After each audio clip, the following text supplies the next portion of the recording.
You're lying about needing to stay in the hospital longer. You just want to avoid doing housework.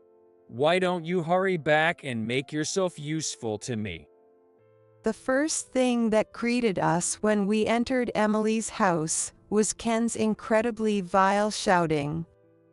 Even though Emily just gave birth and her body has yet to recover fully, Ken was mercilessly yelling at her.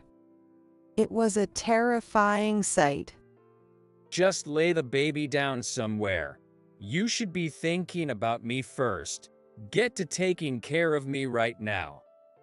Ken had forcibly brought Emily home from the hospital, where she had been staying due to her slow recovery. He continued to hurl abuse at her, even though she looked pale and was on the verge of collapsing.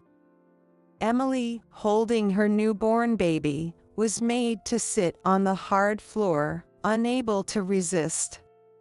For a moment, I was stunned by the scene, but I couldn't stand by any longer and rushed over to Emily. Stop right there. Just as I was about to reach Emily, her mother-in-law, Sarah, who had come to visit her house with me, shouted and blocked my way. What was this? Were they planning to torment Emily together?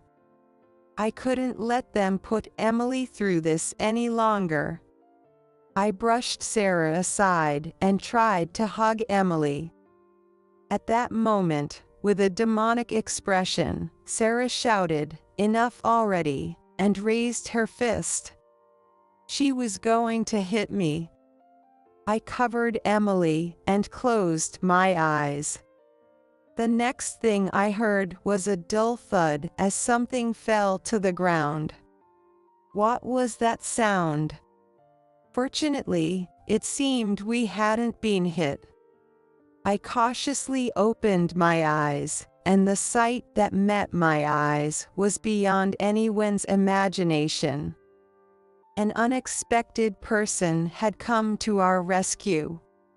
Sarah, still fuming with anger, stood frozen in shock, while Ken looked on in disbelief, and Emily trembled in fear. Seeing this ghastly scene in front of me, I gasped. My name is Amanda. I married my husband 30 years ago, and we built a house in the city, as it is convenient for both our commutes.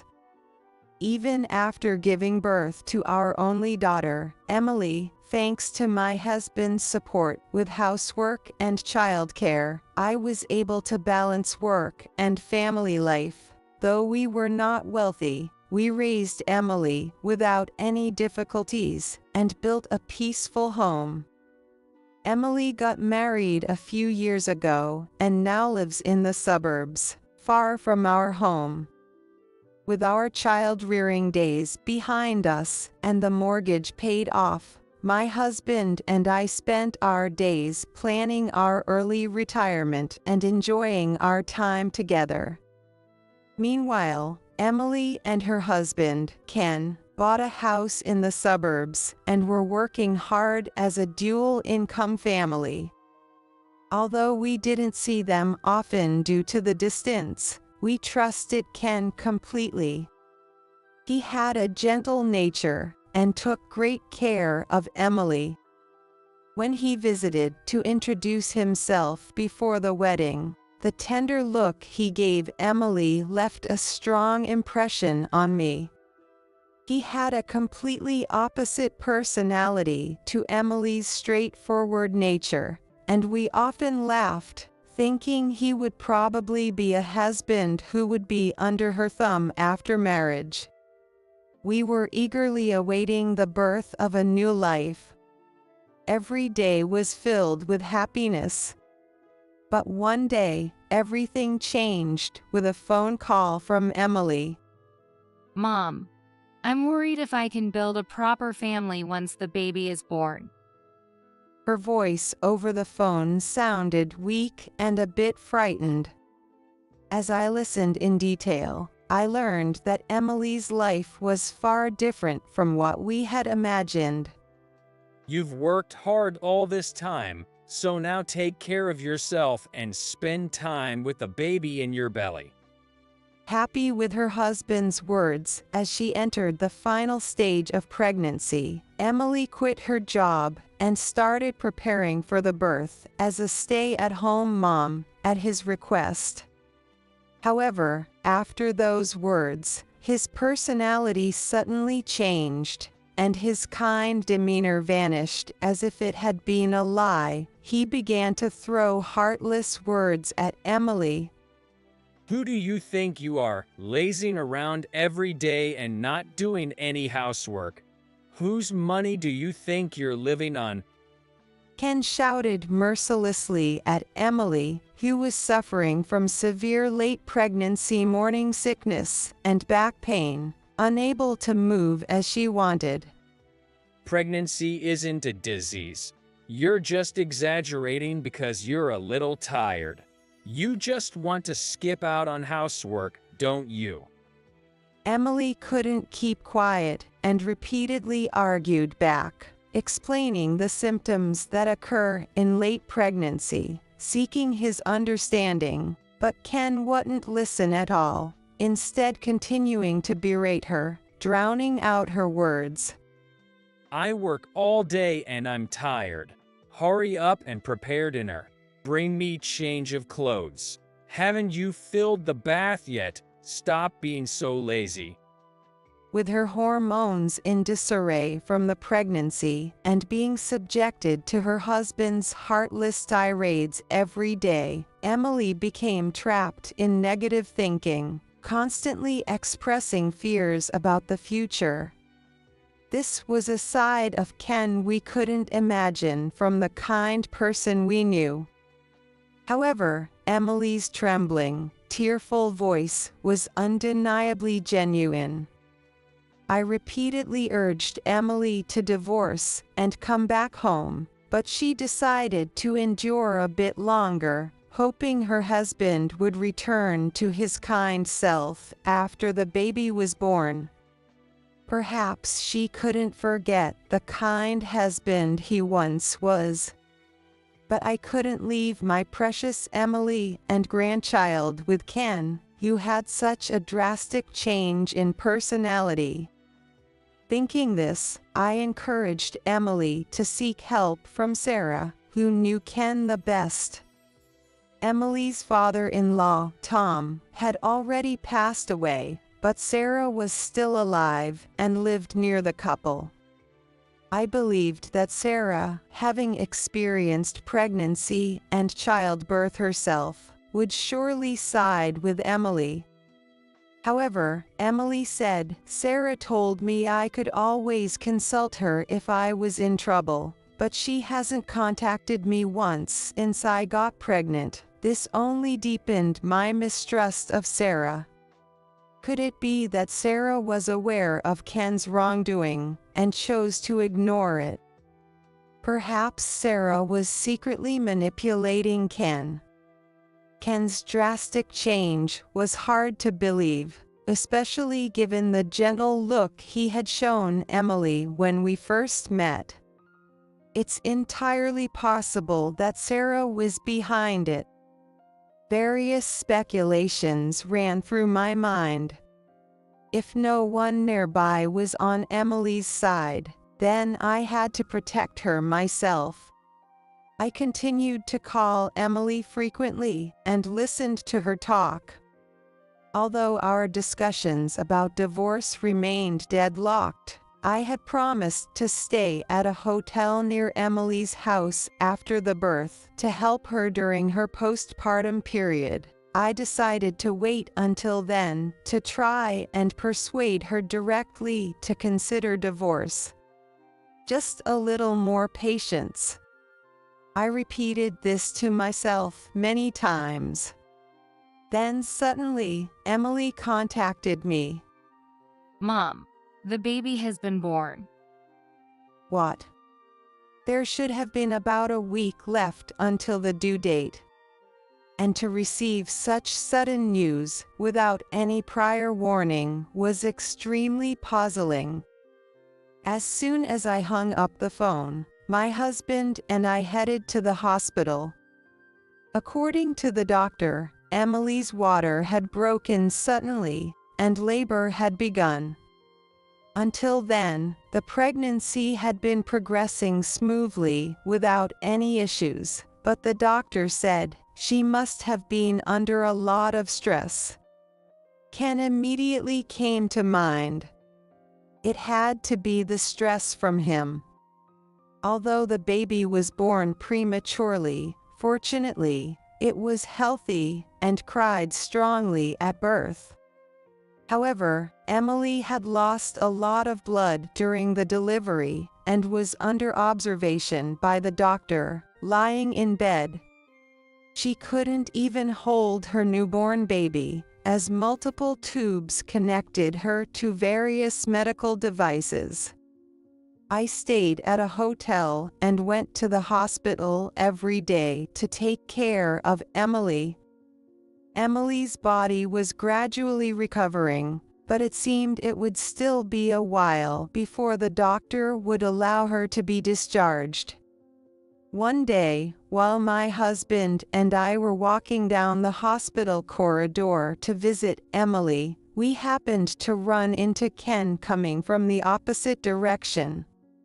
He had probably just left Emily's room. Normally, we would share the joy of the baby's birth, but my irritation grew due to Emily's stories about him. He also seemed inexplicably irritable. Wasn't he happy about the birth of his child? Ken, it's been a while. Congratulations on the birth of your adorable baby. Are you here to visit Emily today? I suppressed my irritation, put on my best smile, and spoke calmly. Oh, Amanda, thank you for always taking care of Emily. How long does she plan to stay in the hospital? It's been a week since the birth, and she still hasn't been discharged. She must be asking the doctor to keep her in. Ken's attitude left my husband and me speechless.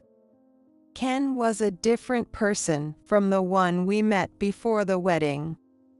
Thinking about how Emily endured such nasty comments from Ken every day made me even more upset. Can't you do something about her laziness? She's using pregnancy as an excuse to laze around and avoid housework. And now, she's extending her hospital stay just because it's comfortable. How long does she plan to neglect me?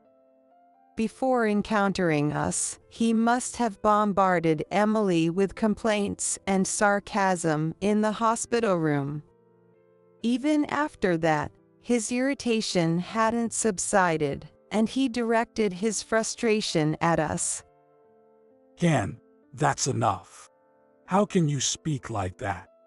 Are you really Emily's husband and the father of your child? Grow up already. Emily is going through a tough time right now. You can take care of yourself. Stop acting like a spoiled child. My husband, usually calm, had finally reached his breaking point. With an expression I'd never seen before, he glared harshly at Ken. It seemed Ken had never been reprimanded so severely before. He fell silent, his face turning pale, and began to tremble slightly. He looked like a young boy scolded by his parents. He's a weak man who only acts tough around those weaker than himself. That's why he became overbearing as soon as Emily quit her job and lost her income. Emily could never be happy with a man like him. I was certain of this as I headed to Emily's hospital room, glancing at Ken's frightened expression. There was nothing more to say to him. The next day, as usual, My husband and I visited Emily's hospital room in the early afternoon. But when we entered, we were stunned by the unexpected sight. The bed was neatly made, and Emily was nowhere to be seen. We stared at the empty bed for a while. What on earth was going on? Just then, a nurse came into the room and removed the nameplate with Emily's name from the bed. "Excuse me, where did the patient in this bed go?" I asked the nurse hastily. She looked surprised and answered quietly, "This morning, her husband came and took her home. The doctor tried to persuade him to let her stay longer, but he wouldn't listen and insisted on home care." Ken had ignored the doctor's advice and forcibly taken Emily home.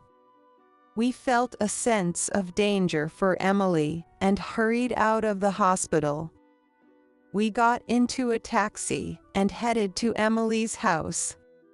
Suddenly, my phone rang and I quickly answered. It was Emily. Mom, help me. I'm at home. I can't stand up because of anemia. Emily's faint voice was desperate for help. She must have called when Ken wasn't around. We had to save Emily as soon as possible. My husband looked at me and nodded firmly. "Emily, hang on, we're on our way." Ken was likely in a very agitated state. It might be difficult for just the two of us to persuade Ken and rescue Emily. So we contacted Sarah and asked her to come to Emily's house. We briefly explained Ken's recent behavior, and Sarah seemed to understand. However, this was a huge gamble for us. Sarah might side with Ken. She could easily take her son's side over us outsiders. But Ken's actions were inexcusable. We couldn't justify forcibly discharging a patient who needed rest for his own selfish reasons. Sarah needed to know this unforgivable reality. The taxi carrying us finally stopped in front of Emily's house. We hurriedly got out of the taxi and stood at the front door. My heart pounded so hard from extreme tension that it felt like it was beating through my entire body. With trembling hands, I reached for the doorknob and pushed it. The door opened with a slight click. It wasn't locked. I signaled my husband with my eyes and entered the house. He nodded and followed me. Suddenly, we heard Ken's shouting coming from the living room. "You're just using childbirth as an excuse to avoid housework. Why don't you hurry up and get discharged so you can be useful to me?" We quickly moved through the hallway and peeked into the living room, only to be confronted by a horrifying sight. "How many times do I have to tell you? Stop sitting around and start working. How long are you going to neglect housework? Even with that face, you won't fool me."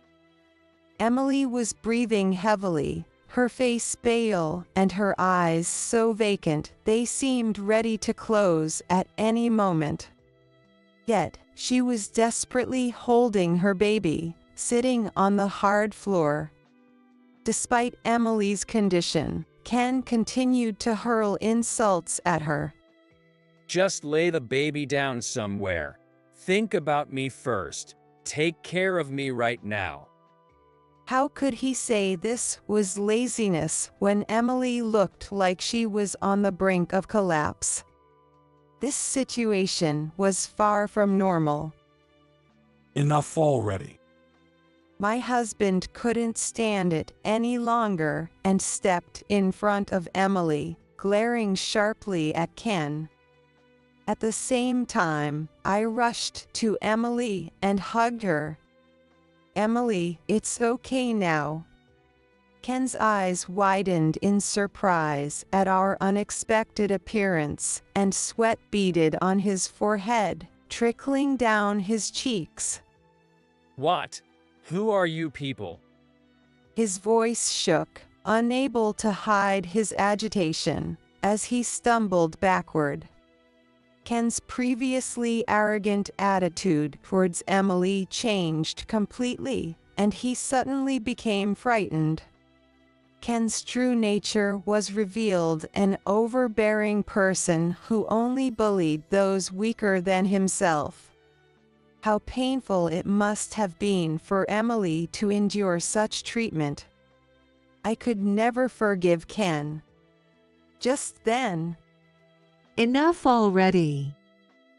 a sudden loud voice startled us, and we turned to see Sarah storming into the living room, her face full of anger. She stopped in front of us and suddenly raised her fist.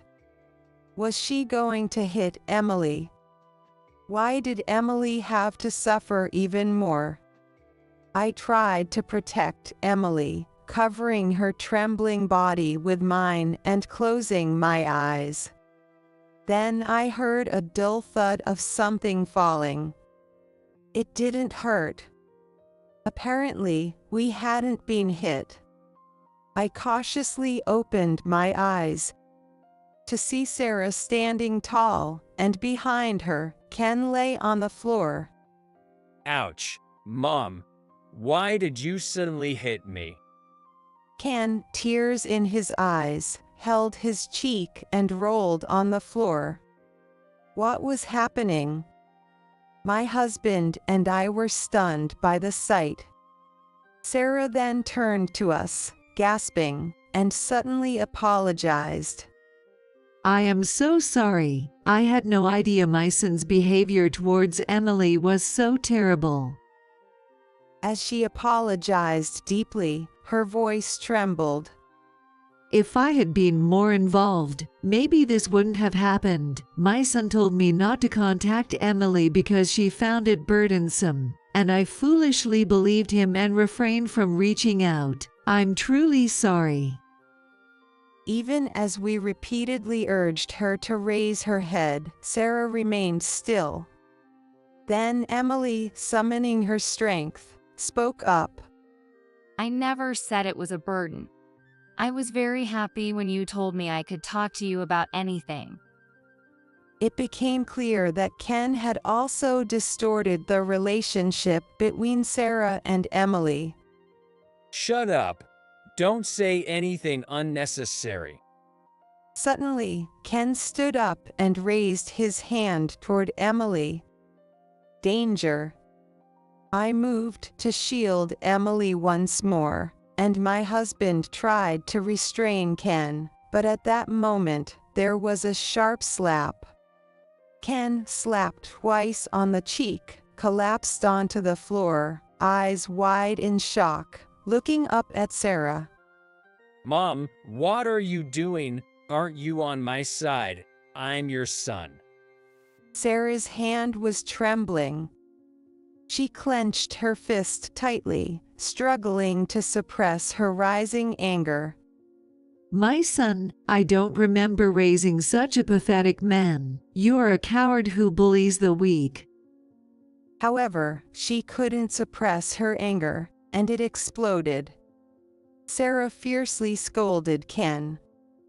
Emily doesn't have her parents nearby to rely on. That's why I told you to support her. How could you let her down like this?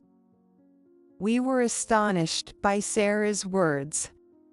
She hadn't distanced herself from Emily, she was genuinely concerned for her.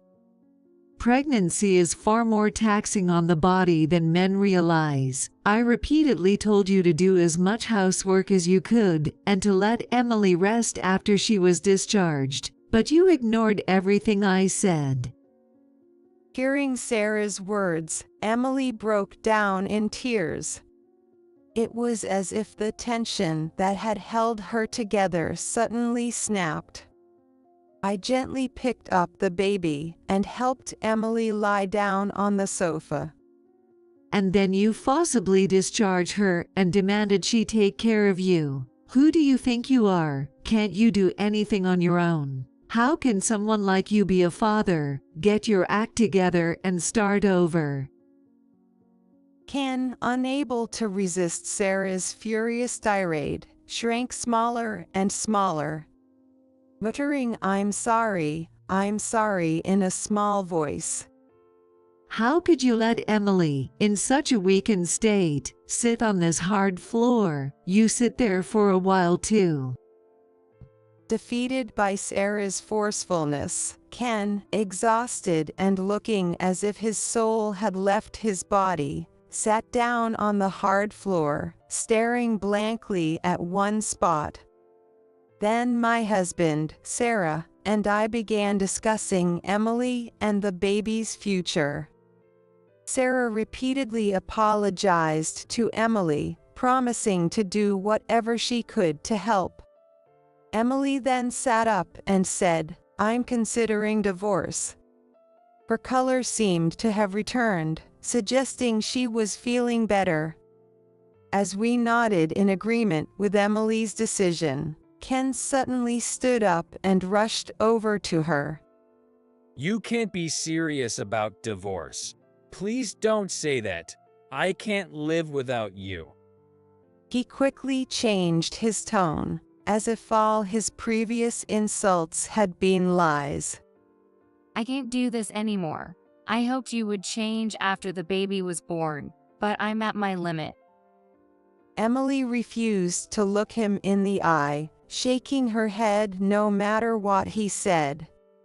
Please, I'm truly sorry for everything. I'll do anything from now on, including helping with the baby and housework. Just don't divorce me.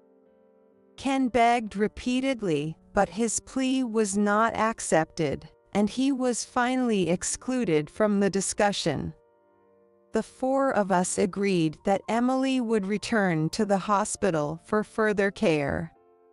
Once she was well enough to be discharged, she would stay with us for a while.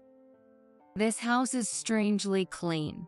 Despite my absence, everything is so tidy. Emily remarked while packing for her return to the hospital, tilting her head in suspicion. Indeed, the entire house was impeccably organized. Ken, who couldn't do any housework, couldn't possibly have cleaned so thoroughly. Sarah and I exchanged glances. Sarah repeatedly asked Ken, You cleaned this place so well, but he remained silent, his eyes darting nervously. He was definitely hiding something. Following his gaze, eyesight was directed at the trash can. In the trash were several crumpled pieces of white paper. I picked them up and smoothed them out, restoring them to their original shape. They turned out to be flyers for a housekeeping service and several business cards from nightclubs with women's names on them. When I looked at Ken, he averted his eyes with a guilty expression. The passbook that was kept here is missing. Suddenly, Emily cried out. What do you mean the passbook is missing? Before I was hospitalized, I definitely put it in this drawer. It's a very important passbook. We've been saving every month since we got married for our future child. When I looked at Ken again, sweat was beading on his forehead, and his eyes shifted to the scattered flyers and newspapers on the table. How transparent he was. I was certain the passbook Emily was looking for was somewhere on that table. I began picking up the flyers and newspapers one by one. Sure enough, the passbook was buried among them. Emily, is this the passbook you're looking for? Emily nodded, hurriedly opened the passbook, and checked the balance. Suddenly, her face turned pale, and she collapsed onto the floor. Why is the balance so low? It turned out that a large amount of cash had been withdrawn the day after Emily was hospitalized. Of course, the only people who knew the account's PIN were Emily and Ken. All four of us, Emily, Sarah, my husband, and I, fixed our gaze on Ken, who stiffened even more. Under the intense questioning from Emily and our cold stares, Ken finally broke down and confessed. His explanation was incredibly selfish. After Emily was hospitalized, Ken, who had never done any housework, didn't even know how to take out the trash. The house quickly became a mess, and soon it turned into a garbage house. Fearing that Emily would see the mess and think he was incapable, losing his ability to boss her around, Ken hastily hired a housekeeping service to clean the house a day before Emily was discharged. However, the amount withdrawn far exceeded what was needed for the housekeeping service. Upon further questioning, Ken admitted that he had been indulging himself in nightlife, spending vast sums of money at clubs while Emily was in the hospital. You did what while I was gone? We promised when we got married to save that money for our future children. You only contributed a few $1,000s at the beginning. I've been saving alone since then. Most of the money in that account is mine. Ken, who had discovered nightlife during Emily's pregnancy, began spending most of his salary at clubs. But when his money ran out, he turned to Emily's savings. No, you don't understand. I felt lonely, and I knew things would get busy once the baby was born. I just wanted to have a little fun before then. I was planning to return the money. Ken's desperate excuses were completely unconvincing and only dug him deeper. Then return it now. You act tall, high, and mighty in front of me, but grovel before my parents. What do you take me for? Am I your maid? You yell at me to do perfect housework, but you can even take out the trash and use my money for housekeeping services. And then you waste a fortune at clubs, basking in attention. How enjoyable that must have been. Emily's anger grew, and she delivered her final blow. I was a fool to marry a good-for-nothing like you. From now on, we are strangers. When I get discharged, you'll sign the divorce papers. Ken turned red and began shouting incoherent words. He scratched his head, looking both confused and terrified, a bizarre sight. The Ken we knew was gone. You are truly pathetic, as your mother. I'm ashamed of you. What you did is unforgivable. You need to atone for your sins and rebuild your life on your own. Sarah then promised that, in addition to the compensation we had agreed upon for Emily, Ken would repay the entire amount he withdrew from Emily's savings. Considering Emily's mental and physical suffering, the compensation was substantial, and Ken would also have to repay tens of thousands of dollars. Ken's hardship would continue. But this was the price of his actions, and there was no room for sympathy. Emily's recovery progressed smoothly, and she was discharged a few days after being readmitted. Now she lives with us, adjusting to taking care of her baby and enjoying peaceful days. The divorce was finalized through a lawyer. Ken managed to pay the compensation by scraping together his savings and income from part-time night jobs. However, the repayment of Emily's savings was to be done in installments, ensuring a life filled with work for him. Ken begged Sarah to take him back, but she disowned him, saying, "I have no room for such a disgraceful person." He was forced to live quietly in his house, still burdened with a mortgage. Unable to manage basic tasks like taking out the trash and working late every day, his house began to accumulate garbage once more. It wouldn't be long before it turned into a garbage house again. At work, Ken faced even more challenges. Coincidentally, a colleague's wife had been hospitalized in the same hospital as Emily. The two women supported each other in the same room and enjoyed their time in the hospital. Unaware of this, Ken forcibly discharged Emily against her will.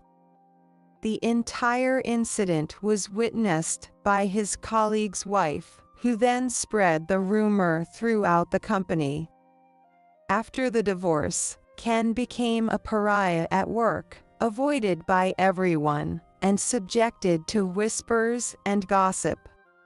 Despite this, he couldn't quit because he needed the income to pay the compensation and mortgage. Even though his performance suffered, he had no choice but to cling to his job. It should have ended there, but Ken repeatedly called Emily lonely, miserable, and begging to start over. He tried to elicit sympathy, but Emily, now completely recovered, was unmoved. "Don't waste your time calling me. If you have time to spare, work and pay back the money," she would snap at him and then hang up each time. Ken's persistent calls, whether out of loneliness, a desire to escape repayment, or just wanting a maid, remained a mystery. But rather than ponder such trivial matters, we focused on the adorable new life in front of us, enjoying a happy and healthy lifestyle. Emily's baby girl resembled her, and taking care of her felt like reliving our days of raising Emily. I retired from my job, planning to help with the child care and enjoy watching my grandchild grow. Emily, too, motivated by her daughter, was eager to return to work and save money. Wow, she's already laughing so much. She looks just like you, Emily, and she's so cute. Even though we cut ties with Ken, we stayed in touch with Sarah through video calls, sharing updates on the baby. Sarah was supportive of Emily's parenting and cherished her granddaughter, maintaining a friendly relationship with us. I found the cutest outfit the other day. I couldn't resist buying it, so I'll bring it over. With our granddaughter's half-birthday approaching, we planned a big celebration and invited Sarah, who couldn't visit often due to the distance. We intended to thank her in person once more. Thank you for standing by Emily back then.